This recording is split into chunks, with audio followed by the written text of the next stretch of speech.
Welcome to Some Things Considered, the podcast where we are obsessed with story. We celebrate creativity and we talk to cool people to find out what makes them tick. I'm your host, Sean Murphy. I'm an author. I direct the Center for Story at Shenandoah University, and I run the nonprofit 1455 Lit Arts. For more about me and what I do, check out seanmurphy.net. Hey there, welcome to Some Things Considered, the podcast where we are obsessed with story, we celebrate creativity, and we talk to cool people to find out what makes them tick. I'm your host, Sean Murphy. I'm an author. I direct the Center for Story at Shenandoah University, and I run the nonprofit arts organization 1455. For more about me and what I do, you can check it out at seanmurphy.net. The thing I love most about what I do is I have the opportunity to always be in conversation and contact and at times collaborate with amazing creative people. Today is one of my absolute favorites. If you know anything about me and what I do, especially the year-round programming that I'm involved in, you already know Dr. Holly Karapetkova. If you don't know, and this is your first time, welcome to the podcast. Welcome to someone who will become one of your favorite writers. I always love talking to Holly. I made sure I asked her early to be on this podcast because we always have a lot to talk about. And as I'll say later, we tend to circle around similar topics, but we're able and willing to go pretty deep into them. So let me introduce our special guest today. And this is the short version. Holly is Poet Laureate Emerita of Arlington County, Virginia, and the recipient of a 2022 Academy of American Poets Laureate Fellowship. She's the author of 2 books of poetry, Words We Might One Day Say, which was winner of the 2010 Washington Writers Publishing House Award, and Towline, winner of the 2016 Vern Rutsala Poetry Contest from Cloudbank Books. Her third book, Dear Empire, was very recently selected as co-winner of the 2025 Barry Spacks Poetry Prize and is forthcoming from Gunpowder Press. We will be talking about that today. She holds an MFA in creative writing and a PhD in English and Comparative Literature, and she teaches at Marymount University in Arlington, Virginia. Holly, welcome. It is always an absolute joy to see you and talk to you. Back at you, Sean. Pleasure to be here. Yay. Well, let's get right into it because I'll just set the tone by saying in the best possible way, whether we're meeting for Thai lunches or cocktails or Zooms or events that we both sponsor and produce and attend, we're always talking about the things that matter the most to us: writing, students, teaching, the institution, society, culture, politics, and of course they're all interwoven. But today, I think the timing is even more ideal than usual. It's always a good time for us to connect, but you had recently called my attention to an article from the Chronicle of Higher Education entitled Customers in the Classroom. And you said in your email, like, here we are. And I have to say, of course, I would have read it enthusiastically anyway, but in the context of you and me both having kind of a vested interest, both as former graduate students, lifelong learners, teachers, poets, etc. This is really hitting on some trends that aren't going away. I think those of us on the inside have been noticing some of these trends for quite some time, but it's starting to become a more societal issue, which is unfortunate, but probably for the better because you have to shine a light on things to get some exposure. Talk a little bit about what stood out to you in that article, if you want to set the table in terms of what that article discusses and why you sent it to me, and then we can pick away at some of what we both kind of got from that. Yeah, absolutely. The article, I saw the title and I just knew right away it was going to resonate with a lot of feelings I've been having about higher education and trends I've been seeing. I've been in the classroom in higher ed since the late 90s, early 2000s. So I've seen, a lot of changes over the years that I've been teaching, and especially in the past 10 years or so, I've seen this real shift toward careerism, and seeing students as consumers, students seeing their education as transactional. And this article really talks about that issue. And it starts with a survey from Harvard University's Graduate School of Education, where they oversaw this 5-year project of interviewing 1,000 students, 1,000 professors, administrators, parents, other people involved in higher education. And what they found in these interviews was really deeply disturbing, especially to me as an educator and to anyone who cares about education and cares about student success and student well-being. Um, the interview found that jobs and grades and stress and anxiety are much more prevalent in students' minds than what they're actually learning. Many students who were surveyed couldn't name a single book that they read in their college career. Many didn't mention a single professor. And not only did they not talk about the classroom experience of higher education, but they also didn't really talk about meaningful exchanges with other students and their peers. And I remember my 4 years of college being some of the best years of my life, partly for what I was learning in the classroom, taking classes that really changed the way that I thought about the world, the way I thought about myself and what it means to be a human being. Um, but also because of the people I met and the conversations that I had outside of the classroom with my peers and just like fundamentally starting to form who I was going to become as a human being. And the fact that college is no longer serving that purpose for students is heartbreaking. And I think it's also really detrimental for our society as a whole. Yeah, I mean, well said. And the thing that struck me, Holly, and again, you and I have certainly talked, and these are not certainly to anyone that knows kind of the state of education going back, to grade school and beyond. These are not new trends, but yeah, the study that you mentioned was particularly eye-opening in terms of the kind of depth and breadth of how bad it's gotten. I think a cynic could hear us talking and go, when haven't college students felt pressure, and when haven't there been amongst a certain category of student the anxiety about what job does this lead to and what connections am I making?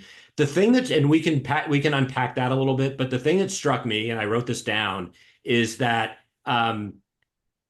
we have now, due to a variety of competing factors, created an environment where students and parents feel maximum stress, pay increasing amounts of money, Yep. and then produce not only many unhappy and maladjusted students, but killing the impulses, curiosity, and passion that used to inform the sensibility of what we would call an optimal student. So it's a double-edged sword where, yes, there's unhappiness and stress, but Yeah. this pressure to compete, not being able to name a book, not having time for the outside the classroom experience, which a lot of us would say implicitly that's really what happens at Yeah. higher education when you're meeting people, getting outside of your comfort zone, being exposed to different people and thoughts and feelings. This tunnel vision is killing the curiosity that not only makes a better student, but makes a better adjusted citizen. So we're not just hurting the job market and the college landscape. We are arguably producing not well-adjusted human beings. Yeah. What are we doing? Yeah, and it is, like you said, a double-edged sword. And there's also a kind of self-fulfilling prophecy, I think, within higher education, because the price tag is so enormous. I mean, you are paying a small fortune to get a 4-year degree at many schools. And even if you're paying in-state tuition, it's incredibly expensive and really out of the range of affordability of many people. So many people are really stretching their pocketbook to try to get this education that they know. And there's still plenty of research. Like if you have a college degree, last study I read, you're going to make about $1 million more over the life of your career than a non-college degree holder. You're going to be college degree holders are much more satisfied. They have much more job satisfaction, life satisfaction. So there's serious rewards from getting a college degree and serious things that they are going to do for the degree is going to do for you. But the price tag has become exorbitant. Right. So of course people are thinking about like, how am I going to pay this back? And colleges have pitched themselves as career preparation in order to get more students into the door, right? They're really leaning into this idea that you're going to have a better career, you're going to make more money. And so that becomes a self-fulfilling prophecy. Like you have to make good on that. Yeah. All of the rankings and which we can talk about, the way that college rankings work and the sort of systemic bias built into some of those, Right. um, that are a real problem for schools like Marymount that are diversity serving. We're the only Hispanic serving institution in the state of Virginia. And those work a lot against the rankings work against schools that are really trying to serve those populations. But the ways that we evaluate a college degree, the things that we expect it to do for us Right. have really shifted, I think, substantially over the past few years. And I want to read another quote from that article that I thought was really heartbreaking. And it's something I've seen personally as an English professor. Um, and it's from this young man, Nihir Patel, at the University of Pennsylvania, who wrote an article that kind of went viral. And I think in some ways sparked this article from the Chronicle. And he the article is Where Dreams Come to Die. And he was a freshman at UPenn and wrote this article based on what he was seeing um, in his first year at the school. And he says students are really focusing on consulting and finance and these kind of careers that are going to make them a big profit. And he says these career fields do not excite the vast majority of students.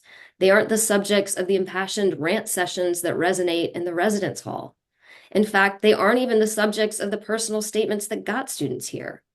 We are killing the things that bring us joy and good to the world in the pursuit of the false god that is absurd wealth. Um, and in the case of my students, I mean, this is UPenn. In the case of my students, it's not absurd wealth. Right. It's just trying to justify the expense of a college degree. How are you going to do that?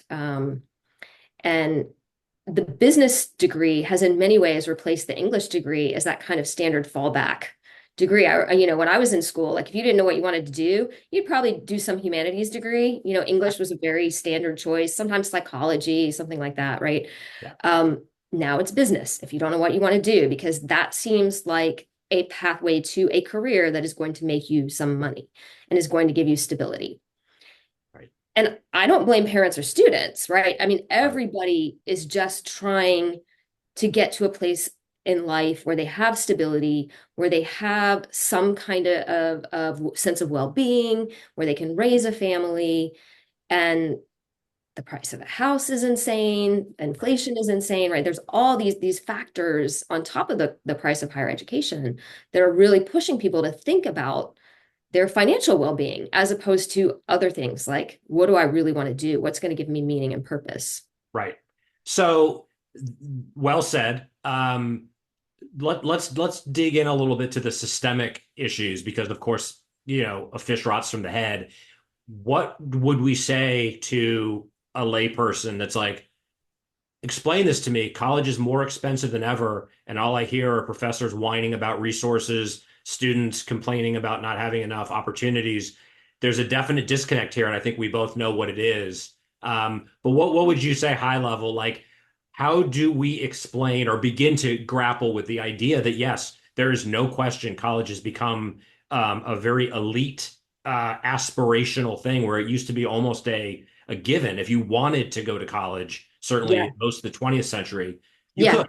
Oh, and if I you did mean, have I to, mean, yeah, in the early 20th century, before the GI Bill, college really was for the elites. It yes, was a thing that the upper classes did, and it was a way of sort of preserving wealth, right? You right, preserved your status, you preserved your wealth through this pathway, getting a higher education degree. Um, the GI Bill opened it up to many more people. And, yeah, and so in the middle of the 20th century to the late 20th century, it really did become this pathway to the middle class for a lot of people. right, And it really was open to anybody who had the ability and the drive to get a degree could do it. Expense was not really a barrier right, as it is now. And I wonder all the time, like, how did college get so expensive? I don't know. I mean, like when I think about like when you and I went to school, you could get you know, a an in-state tuition, yeah, 10,000, 12,000 a year for mhm, in-state tuition with room and board. yeah, It wasn't cheap, but right, it also you could pay that off. You could work in the yeah, summers, you could work for a few years, pay off your student loans. It was doable. right. And now, like you're looking at price tag on some schools over $90,000 a year. How did you go? How do we go from, you know, $10,000 a year to $90,000 a year in 30 years? I Yeah. mean, it's crazy and it's mind-boggling to think about it. And there are many reasons why college is so expensive. I work at a school that does not have a big budget. We don't make a lot of money. We're tuition driven. We're barely covering our expenses every year. Yeah. But the expectations of students are much higher. So, you know, students expect to have student services. You have to have counseling and career counseling for students, and you have to have all these activities. And so there are a lot of expectations on top of the academics Yes. students expect. In addition, there's been a lot of administrative bloat and administrators making more administrative positions. And a lot of administrators are not uh, I don't want to say they're not qualified, but they're not the people who have spent the most time in the classroom. Yeah. So they often don't have a good, clear sense of the educational mission of the institution, even. So Right. there's a lot of misaligned priorities, and I do think it's too late to go back to just what college was in the 90s, which was primarily an academic experience, right? You had some Right. extracurriculars. Most of it was driven by students, with student clubs and things like that, Mhm. low cost kinds of things. Um, I think we're probably not going to be able to go back to that, but I think we do need to consider a little more carefully where we're spending, colleges are spending the money and what students are expecting Right. out of college. You know, if you expect a fancy dining hall and you expect, you know, all kinds of like um special activities and people like some college campuses will bring like big name comedians and singers to campus and stuff like, I mean, if that's what you're expecting, Right. then you know, maybe you should be paying $90,000 a year. But if we can lower our expectations and sort of realign some of what we think a college should be, maybe we can get back to a place of affordability. Yeah. The other thing I want to mention though that's really important is that funding for higher education has dropped dramatically. So that's another big issue that colleges have Yes. had to deal with. They've had to cover more and more, even public institutions have had to cover more and more of the costs of educating students themselves. I'm glad you said that because I was teeing it up. I was like, Yeah, oh, she's hitting as I knew she would. She's hitting every item. You know, everything is political. So anyone that's cringing right now, the reality, as always, is elections have consequences, and our decision as a society yeah, to lower taxes on the wealthy, those types of taxes used to go to things like public service and education and absolutely. infrastructure. So if we've made the choice and We we have. think that that's the aspirational, that someone like Elon Musk can have multiple hundreds of billions of dollars and maybe should pay a little bit more that would benefit hundreds of thousands of students, that's a choice that we're making as society. Yep. So my obsession with story and narrative is that these types of articles, especially from students, can and will resonate, but I think we need to do a better job as writers and educators of really going deeper and exposing the rot and telling the story of how a system gets corrupted. And without having to change everything, all the professors I meet and all the teachers I meet, almost without exception, are supremely dedicated. They work way harder than anyone thinks they do. They deeply care about the students. So it always makes me violently angry when I hear people say, yeah, because teachers suck now, and that's why colleges and high schools aren't good. And it's like, if it wasn't for the dedicated people that are doing this, not necessarily for the money, it would be an even worse situation. So when you Yeah, hear one of our candidates saying he's going to do away with the Department of Education, these are the things that are hopefully resonating with the layperson when they hear conversations like this, because there's a ripple effect to the types of absolutely. decisions we make in the voting booth. Absolutely. And you're really right about the you know, the way that we have sort of changed or distorted our priorities as a society. It's like, what do you really care about? If you care about the future, you care about kids and you care about education and you care about making sure that they are good, informed citizens. This is a democracy. We don't function well without education.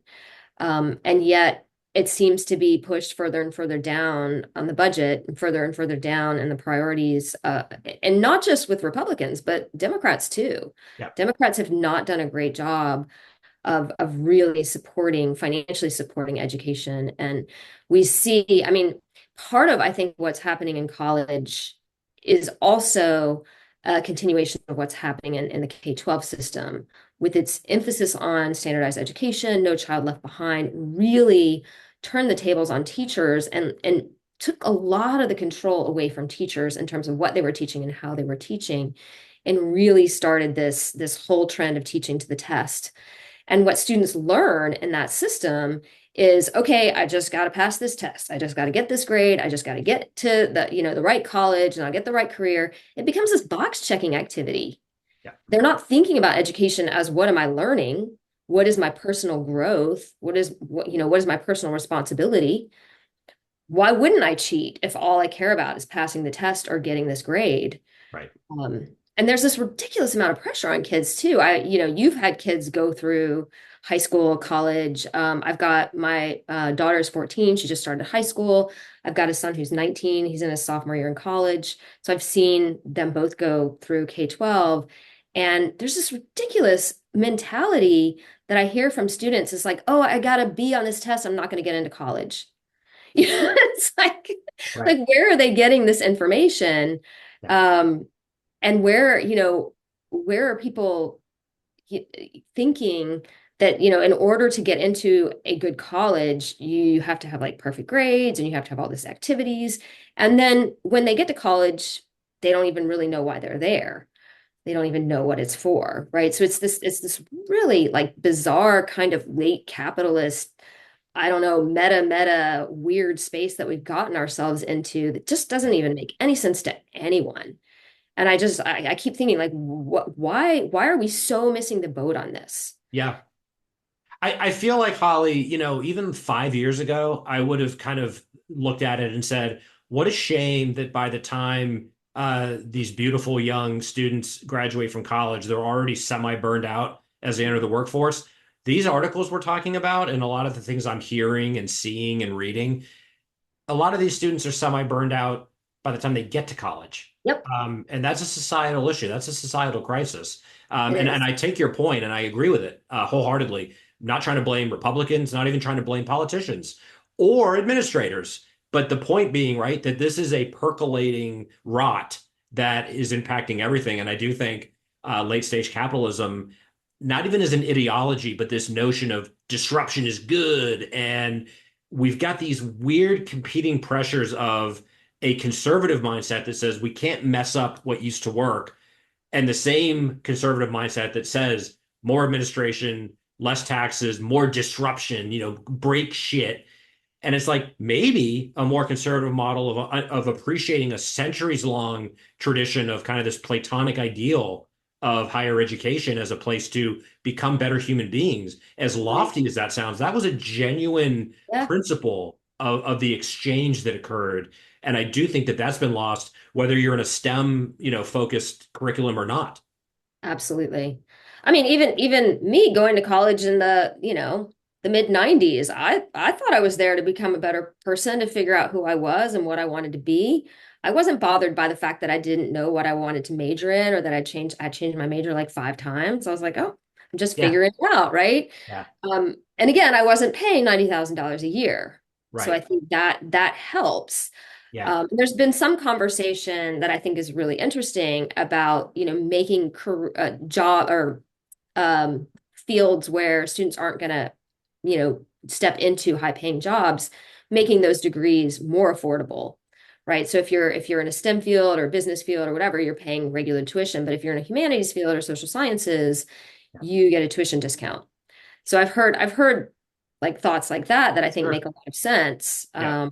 Taking some of the pressure off of students so they feel like they can actually choose something they're interested in, rather than something that they think is just going to push them into a certain career that they may not even want in the first place. How That's right. many how many like kids do you know who say, like, 5-year-olds, when you grow up, what do you want to be? I want to be a business executive. Right. I want to sit in a cubicle all day, right? Like, I mean, you don't, I want to work in sales. You Right. don't hear people say that. Right. Um, Right. and so I just feel like we're just selling out our soul as a society. Yeah. And there's also this weird idea that like you can't be a good business exec if you have an English major, which is absolutely not true. I was Yeah. just listening to the Steve Jobs biography, which is very long and very interesting. Yeah. But his big thing was marrying the liberal arts and technology.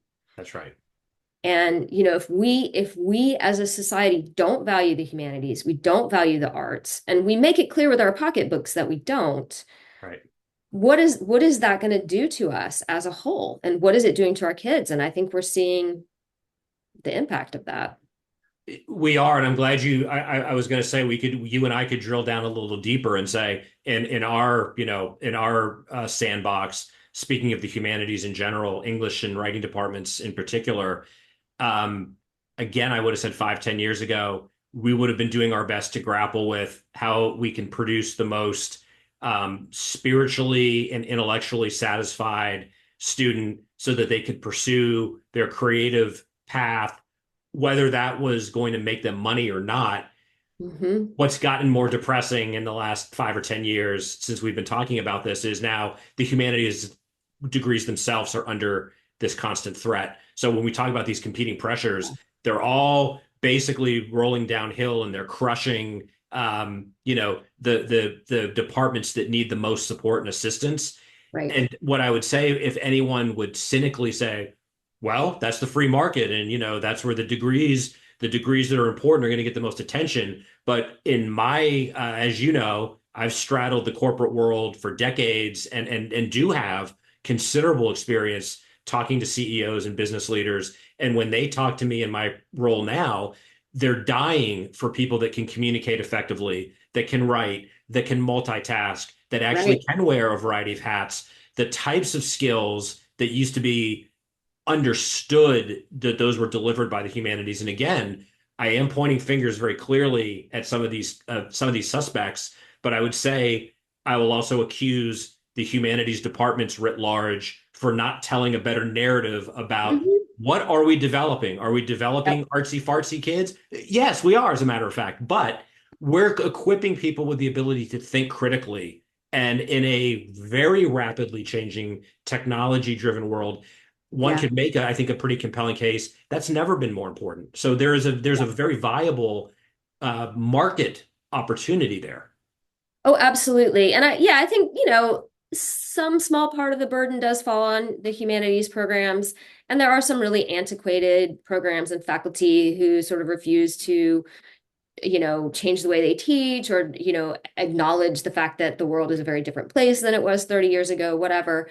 But there's only so much that humanities departments can do on their own. Yeah. So it to some extent, I think, yeah, humanities people could do a better job telling a narrative, but believe me, I've been trying for like ever since I got to Marymount for like 15 years, I've been trying to tell the narrative of the value of the humanities and the value of an English degree. And it feels like I'm just screaming my lungs out Yeah. against the wind, like nobody's hearing it, right? And I was department chair for many years. I had this long list of internships and job placements and sort of quotes from English majors and how like fulfilling their careers were and how, and they all found their place. Every single one of my English majors. It was the most rewarding thing Right.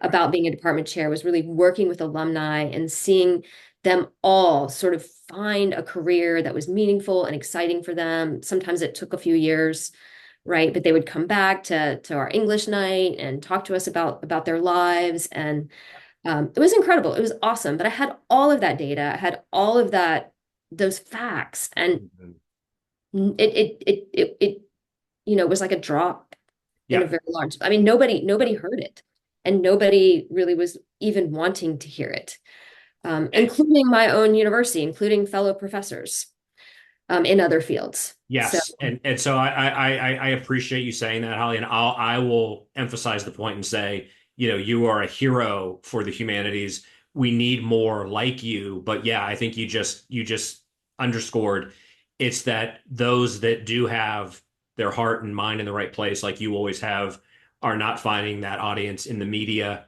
being given the opportunity to write op-eds, even within the departments or the schools themselves.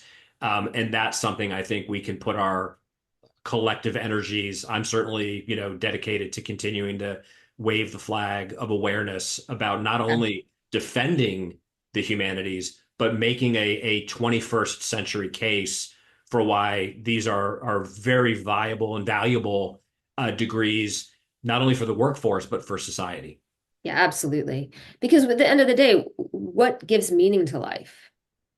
What gives you value and purpose, and what makes your life interesting? And I doubt it's, I mean, my financial advisor is awesome. I love him. I'm grateful to him. He does work that I don't want to do, but that's not where I find meaning and purpose. I find Right. meaning and purpose in the arts, in the humanities, Yeah. in all of these things that talk about what it means to be a human being and what it means to live a good life, and what it means to the interactions with others, and all those things that the humanities are focused on.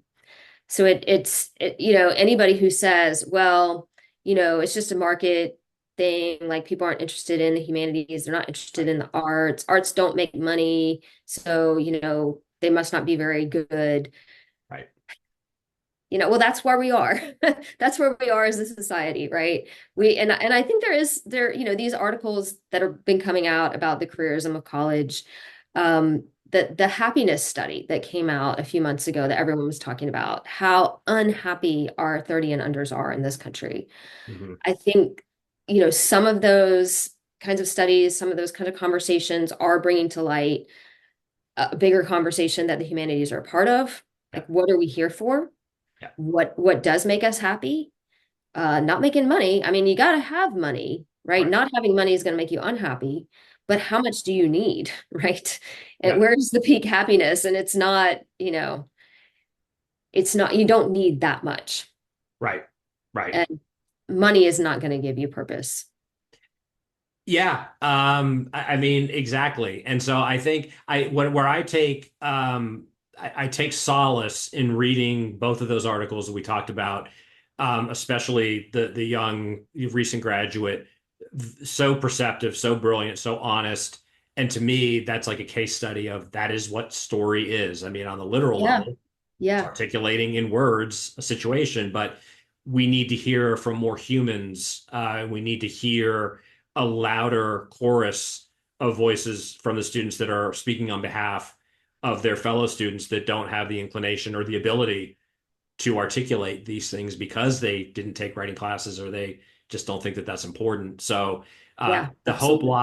the hope lies in some of these humanities programs where we can rally these sensitive souls to speak on behalf of others. Um, you mentioned a minute ago about we also speaking of the arts and finding meaning, it's inevitable. I had an event last night at Shenandoah University talking to a professor there that does a lot of work in their lab doing VR Oh, and yeah.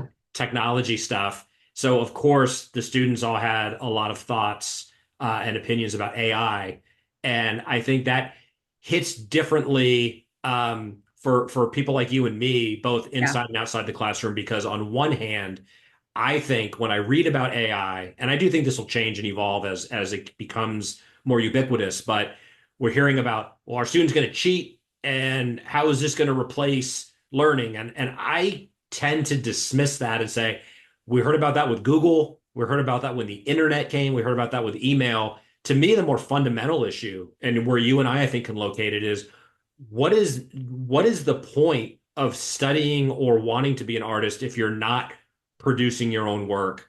Yeah. I think we can reclaim that fear mongering by saying the stories that matter, the stories that we go to college to learn from, even in the business cases, are human beings doing human things that are expressed by humans. So I have a bizarre optimism that AI is not necessarily a threat, and in fact, I would advocate that a narrative from educational institutions saying we're not even really going to police it that hard, because if your kid is going to come here and cheat, they're only cheating themselves. As much of a cliche as that is, if your kid is going to spend, your family is going to spend this kind of money on an education, Yep. and it's the path of least resistance and the shortcut to the A, we guarantee they're not going to be ready for the real world because they're not going to be able to use AI to make a living.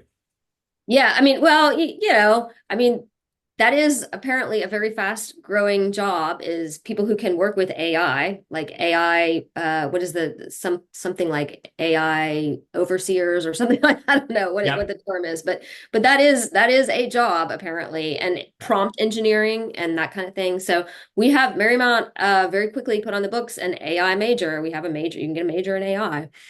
Um, so there are going to be jobs that require you to interact with AI. And I think, for many writing kinds of projects, AI can be really helpful. A lot of my friends who work in professional fields use AI to compose professional emails, memos, reports, that kind of thing. I think it Yeah. can be really useful. But yeah, when you're talking about creative arts, I mean, the point of creative writing is to communicate with another human being. Right. And I talk about this with my students, like, I don't care what an AI has to say about this topic. I care what you have to say. Yeah. I don't want to grade a bunch of like gobbledygook written by some chat bot, Yeah. and you don't want it to be graded by a chat bot. Right. You know, Yep. because Yep. you can use AI to grade papers. Yeah. There is a whole like system now. And Sure. but part of interaction, part of higher education in general is interaction between people. That's right. And I think one of the things that came really clear out of the pandemic, though some students did fare really well with online learning, liked it so much they kind of continued that way. I think most students did not do well with online learning. And I think we had a real wake-up call about how important that human interaction and that face-to-face interaction is. Yes. A big part of education is about like human to human That's right. communication. And if you're inserting a chat bot in the middle of it, it's really going to go awry. Yeah. And it is very frustrating, I think, for some educators, sometimes me included, depends on the class. Like if I've got a class of 30 students, it's hard to get to know them all really well and police them all. And I try to Right. make assignments that are fun that they're not going to want to use AI on. Right. But it is kind of frustrating because all the things that I used to do to get around the cheating are not don't work at all now, because you can put any assignment into AI and it'll produce anything. I Right. used to do all these imitation poems. That used to be my favorite way to teach like poetry as literature, Yeah. was having students write imitation poems and then just discuss what they tried to imitate, what they tried to capture about the original.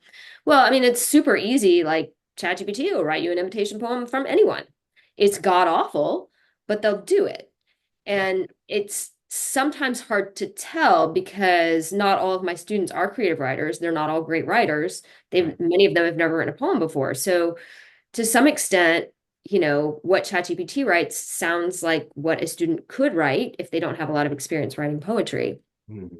Um, so it's really hard to police. So I've really sort of moved away from that assignment, which is sad because it's a great assignment. It is. It is. I guess as usual, you really laid out like I appreciate the bigger picture, which I agree with. If I wasn't clear, AI is here to stay, just like Yeah. Google is here to Yeah. Oh yeah, stay, and absolutely. and and there are ways that not only can we, but we should utilize this amazing technology to make our lives easier. But as it relates to written expression and narrative, I retain hope that both professors and students will understand or recognize pretty quickly what is the point of doing this if I could put it into a computer. Like Yep. that's not writing poetry. That's not really writing anything. I think our humanity actually will save us because you might not be able to explain it to someone, but they'll understand. I don't want entertainment that's coming purely from a non-human source because I'm a human being and Yeah. I need to be engaged with on some level. Yeah, and I have these conversations with my students. We look at writing by ChatGPT, and some of it is decent. The I Am Code, the book that was written by this AI, Da Vinci Code 002 or something like that. Anyway, it's the predecessor of ChatGPT, but they were able to train it. So they actually Mm, trained it on professional poetry and then like basically gave it feedback. They said, this is good, write more like this. And it in a way developed its own voice. It's actually not bad. right. It's really interesting as an experiment. But does it make a difference to us as readers whether something was written by a human being or something was written by a computer? And Yeah. to me personally, it does. And I talk a lot with my students about voice and that sort of very human presence on the page and the way that AI flattens voice.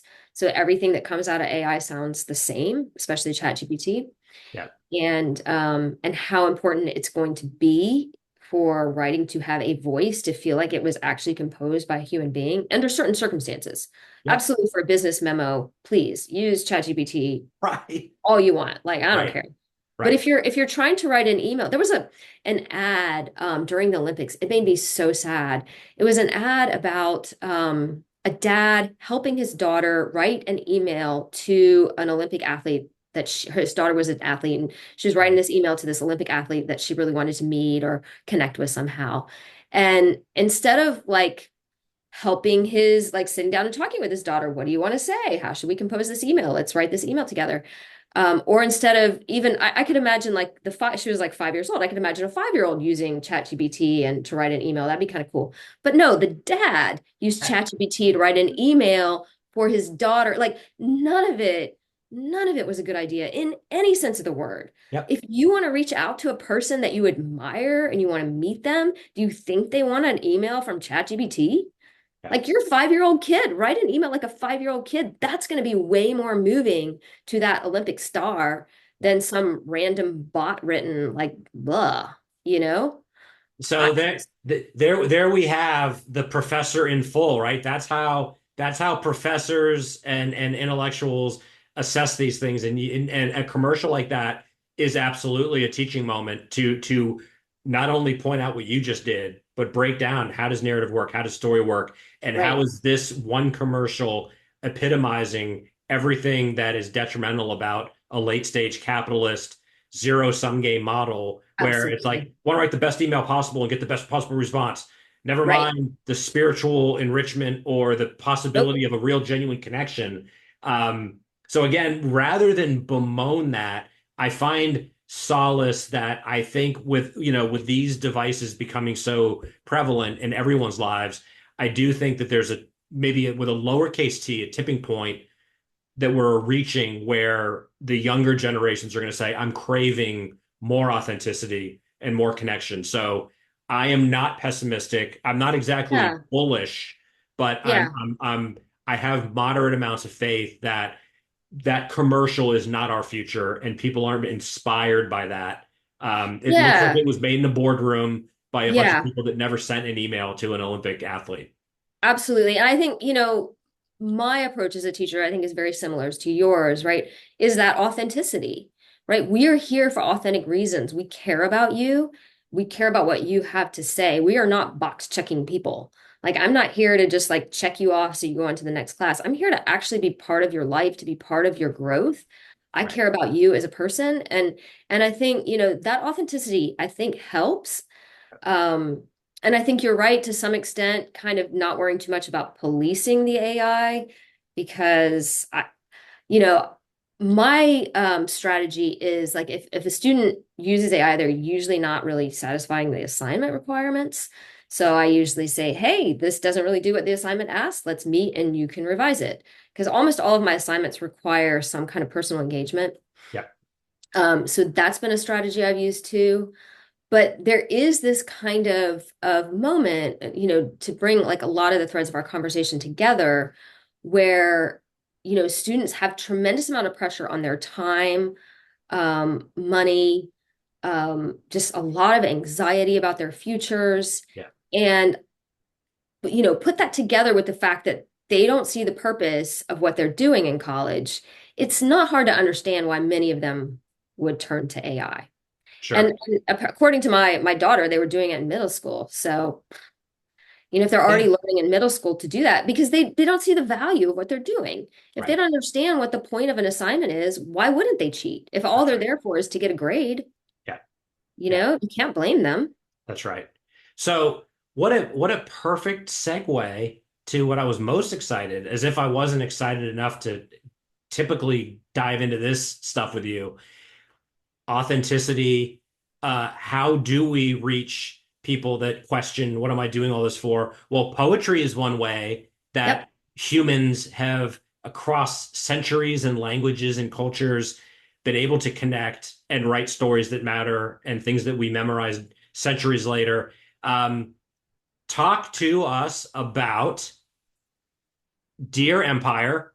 I have had the extraordinary fortune of being friends with you, a fan of yours. So I have heard some of these poems. I've read some of these poems. We've talked about this collection, but get us up to speed on what the collection's about and just talk about your experience and where we're at. Thank you so much I'm so excited about this collection. I've been working on the poems in this collection, especially the anti-white supremacy poems, which is a huge thread running through this book. It's really kind of the focus. Yeah. Since my daughter was like 2 or 3, and she's now 14. So that just tells you how long I've been thinking about this work and really my whole life. I was born and raised in Atlanta, Georgia, which and I was part of a busing program. I was a school where a lot of Black students from across the county were bused in because it was a very high performing school because it was a very white middle class school. And Atlanta passed this law. It was called majority to minority. You could go from a school where you were a majority to a school where you were a minority in order to get a better education. And of course, none of the white kids were going to the Black schools because they were under-resourced, underfunded.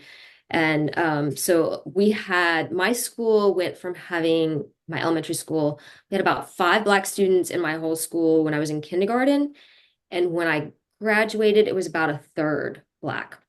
So I like sort of went through this really interesting process of like anti-white supremacy education, like unintentionally. And I will be really clear, like the school itself did not do the county itself and the government itself did not do a good job like introducing this program. They just like did it to like for political exigency, right? Like they're just like, just be quiet, get a whatever education you want. Um, but it had this really interesting impact on a bunch of like kids who never would have had interactions with one another coming together. Yeah. And so just by the luck of the draw, I ended up like really being racially aware from a very early age. My neighborhood where I grew up was very white and it was very Southern. And my family was, I mean, I don't want to like throw anyone under the bus, but they were a little racist. They were they were white Southerners, and that was the mentality they grew up in. And but then I could go to school and interact with these kids from these very different backgrounds, and so this cognitive dissonance of like, hey, what I'm getting from my neighborhood, that's not really like like Black people are not lazy, Right. right? White people are not smarter, right? Like all these kind of like weird narratives that I was sort of breathing in my neighborhood life Sure. were absolutely torn to shreds in my school life. So, and that kind of dissonance started me on a journey like very early in life, thinking about whiteness and what is whiteness and the myths and the narratives surrounding whiteness. And my research took me all the way back to slavery. And I did that. Those poems are not part of this manuscript, but I did a tremendous amount of research into primary source materials, especially white women's narratives, plantation mistresses, and other slaveholding women, Mhm. just out of, just trying to figure out like, where does this idea of whiteness come from, especially white womanhood? Um, how did this become something that people are willing to kill and torture and Yeah. just do these horrible things? I mean, whiteness makes you a horrible person. Racism makes you into this horrible human being. I mean, one of the first person narratives that I remember very clearly from my research was from the American Slave Project, where government workers went around and collected first person narratives from surviving slaves. And the one that always stands in my mind is a Black former enslaved woman who says, I remember my master saying to his 2 young sons, white sons, go down to the quarters and get me more slaves. And I don't know, similar to your conversations about masculinity, I mean, patriarchy doesn't make white men better. It doesn't make their lives better. racism does not make white people's lives better. It makes us horrible human beings. And I can't imagine being a mother in a society where my sons are expected to rape other people, and that's a good thing because it increases my property, right? Like it's Yeah. just like, ugh, Yeah. reprehensible in so many ways. So, this book is a part of a long process of me sort of thinking about these issues, grappling with these issues in my personal life. It's also got a number of poems about um, living in the age of empire, right? It's called Dear Empire, living in late stage capitalism. There's a lot of things that are looking at, feminist issues and immigration, which is always an issue near and dear to my heart. My husband's an immigrant and political refugee. Many of my students are undocumented. So that's something that's always on my mind as well. So those strands are sort of woven in with the anti-white supremacy work. Thank you so much for the background. I mean, again, I know that, but I want people to hear this. I also love Holly, and I think, in so many ways, as people are seeing in real time, you're such a role model as a mother, as a professor, as a thinker, as a writer, as an advocate. But what I love about this project and the way you just articulated kind of its origins, this is like life's work, and It this is is. not it's not necessarily. I mean, every writer has a different path. I don't think any of us would advise any writer to follow a certain path, but it seems to make for better work when the material is pulling on these very personal, intellectual, and spiritual threads. So I hear the masterful, empathetic Holly. I hear the deep thinking Holly, the professor with an understanding, of history, personal and cultural.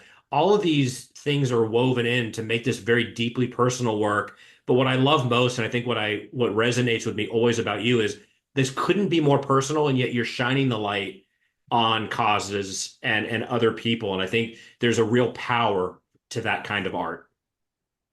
Thank you. Yeah, I appreciate your saying that because I have really come to see myself in a position as an advocate and for other people, for my students, for other people in my life, and for people in general who may not be able to speak on certain issues. And yeah, so I appreciate your saying that. I think I'm a much better advocate for others than I am for myself. And I'm at a point in my life where I'm like, that's cool.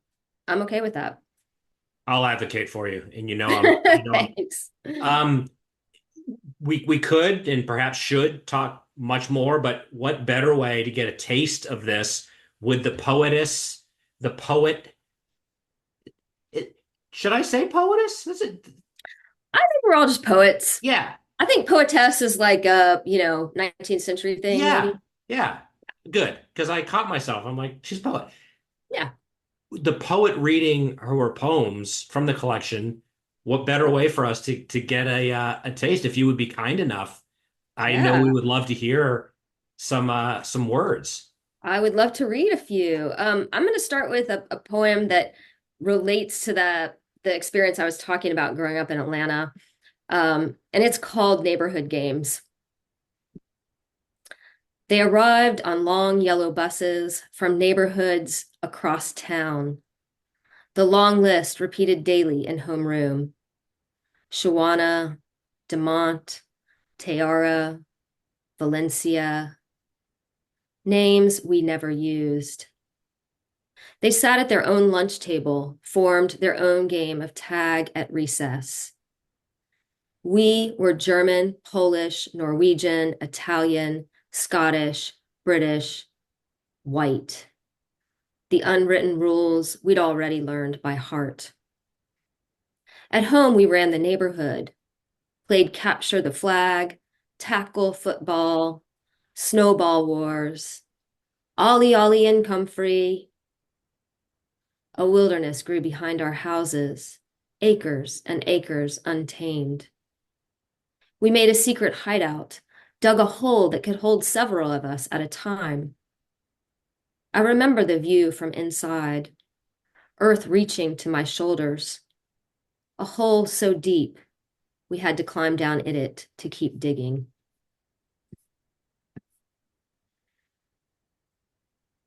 So that comes directly out of that cognitive dissonance of that neighborhood and the school experience. Um, And there's no metaphors like a poetic metaphor. yeah. And that, I mean, to me, that's what whiteness is, this hole that you just like you keep digging and Yep. it's so deep that at a certain point it's really hard to get out of it. Um, and then I'm going to read this one. It's called Was He Good to His Slaves? And this one sort of um, echoes sort of a different approach. That's a very personal approach to white supremacy, and this one's a little more um, sort of the society as a whole. Was he good to his slaves on a tour out Mount Vernon? The question hangs in the air of the new room by the mirror on the wall. The guide has heard it before, like cherry trees and wooden teeth. He explains the acts of resistance and attempts at escape without missing a beat. The tall looking glass, however, is original and was purchased from a French envoy's estate. We watch ourselves walk past it as, we are told, Washington must have watched himself dancing centuries ago. I imagine his reflection, father of a nation, mouth closed to hide his teeth, which were made not of wood, but of ivory, cow teeth, slave teeth. The teeth were paid for. The slaves were paid for, property passed down with all of its issue and increase. Out on the lawn, the sun is setting, low on the horizon. We squint our eyes against the light, shining us straight in the face. It's impossible to see ahead, though anyone coming from the other direction must see us clearly, all our colors lit. Wow. Thank you for sharing that. Um, so, well, we're going to need to save a whole discussion for celebrating this book when it comes out. And we will do that. When does the book come out? I don't have an exact date yet. Early 2025. Okay. So In around the time for corner. Poetry Month next year. So, Right on.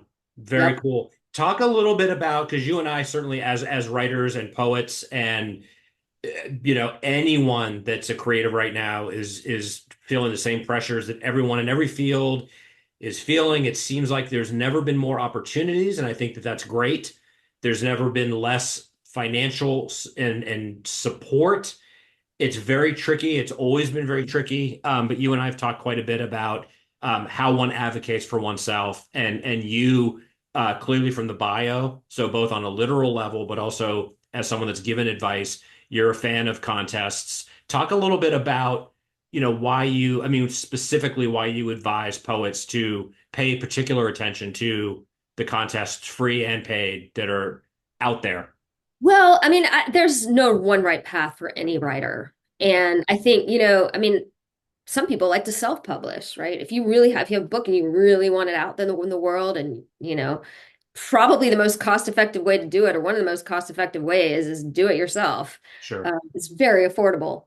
Yeah. I chose to publish through a contest because I feel like it gives a book a little more visibility and a little more credibility because it went through a really rigorous selection process. And so that was a choice that I made because it made more sense to me. I already have two books and I have plenty of opportunities to publish. I publish lots of poems all the time. And so it wasn't like I was itching to publish a book just to publish a book. I mean, I really wanted to see this book in the world. Yeah. I knew it was a good book, and I felt like I really wanted a little bit more of a platform for it. Yeah. So I just felt like winning a contest was a better way for me to go. Now, that said, it's not cheap to enter poetry contests. You're paying reading fees every time you do. So for people at certain points in their career, it probably doesn't make sense. Right. It has to be a book that's really polished and really ready to go because the competition is fierce. Right. So, I talk with my students about this kind of thing Mhm. frequently. We don't have an MFA program. Most of the time I'm working with people who are, probably not going to do MFAs. Occasionally I have students who are, but they write for fun. Maybe they have a book that they want to publish or they want to publish some poems or that kind of thing. And Yeah. there are so many cool avenues out there for writers, and there's no Yes. one size fits all. Yeah, no, thank you. Of course, I concur.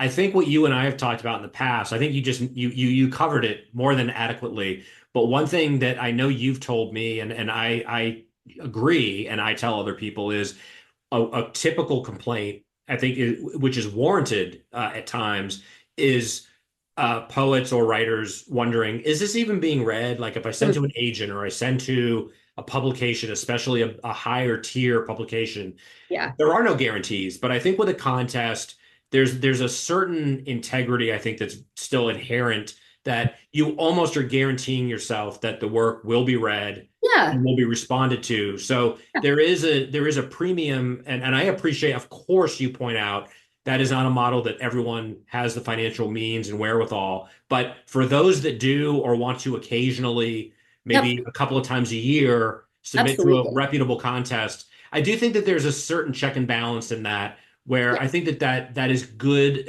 antidote for a beaten down writer that's like, I don't even know if my work's getting, read by an editor. Yeah. That's a really good point because you're paying that submission fee, and that does guarantee that it's going to be read. And if it's a good book, it's probably going to be read fairly carefully because it's going to be considered carefully. And yeah, so and it also, when you're entering these contests, you are supporting small presses. So there's also that I've spent a lot of money on poetry contests, and one of the I mean, first of all, if you make enough of your living that you can justify writing it off as tax is tax deductible, so that's good. Right. But really, I justify it in the sense that I'm supporting the literary community and I'm supporting all of these like really cool small presses who I would love to publish my book. I'm not going to submit it to a press that I don't want to publish with, right? So I'm Yeah. supporting it. I mean, I'm supporting these presses whose work I believe in, who I think are doing cool work. Yeah. So even if, I'm not getting selected, I still am contributing in a good way to their work. So there's a lot of reasons to enter contests, but again, I think for a writer who's starting out who may, not be on like the track to become a professional writer or whatever, I'm not sure they always make sense. I usually discourage my students from paying fees to enter any kind of contest, even if it's like a single poem contest, Right. unless they have a sense of like, what the pool is. Are you competing against 100 people? Are you competing against 500 people? Just makes sense sure that you're not throwing your money away unless you have money to throw away, and in that Right. case go for it. And if you do, what are you doing writing poetry? No. Um, Now, so Holly, I mean, as expected, you've brought your poet hat, your advocate hat, your professor hat, your great citizen with empathy hat. I told you before we came on the air, I'm never concerned that we'll have topics to cover. My only stress point with you is always how do we pack it all in? So I appreciate you Yeah, hanging in there. I really want to talk about that article. I wanted to get the experts' take on the state of academia from where she sits and teaches, but I really wanted to cover the book too. But the book itself warrants celebration and warrants a deeper dive. So consider this a formal invitation to properly celebrate the release when that comes out, and awesome. we'll do more readings and close analysis and discussion. But for now, we reluctantly will say somehow an hour flew by, but I feel like we're just getting started, but that's okay.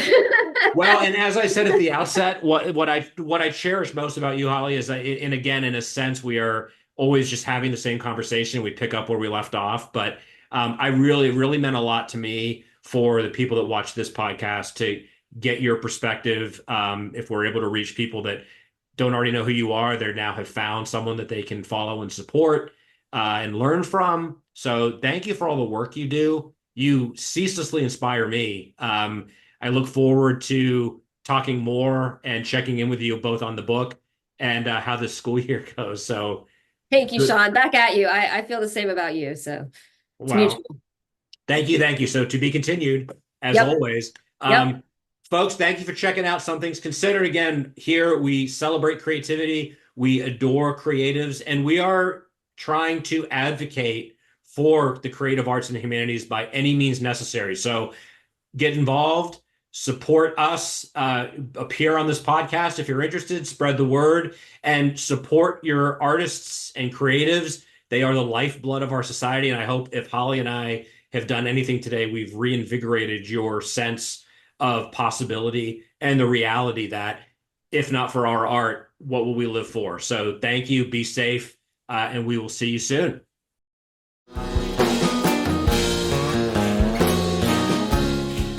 Thanks for tuning in to Some Things Considered. Find out more, including how to be a guest, at seanmurphy.net.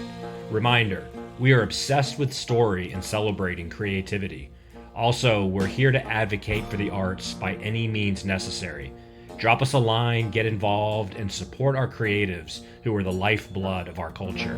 I'm Sean Murphy. See you on the next episode of Some Things Considered.